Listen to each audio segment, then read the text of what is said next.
Synthetic leather Abang Nizam beli.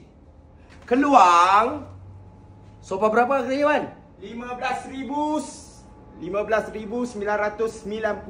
ringgit. Makcik siapa? Fauzia. Dari mana? Dari Keluang. Keluang. Yang sebelahnya? Cik Nizam. Berapa harganya? Oh. So yang ini kan harga RM8,999. Ada juga yang ini RM15,999. Korang tahu dekat gudang Bos Hijau ni dari 2,000 lebih untuk full set macam ni. So buat je nak tanya korang satu benda je. Color coklat baldu ke synthetic leather warna krim. Dan juga sepan boleh lompat ataupun sepan padat. Korang pilih yang mana? Ini adalah gudang Boyjan, geng. Belum raya lagi dah sap-sap skru papa. Sawit. Ngakkan dah balik dah. Ngelon. Ni beza dia satu. Jom, mari.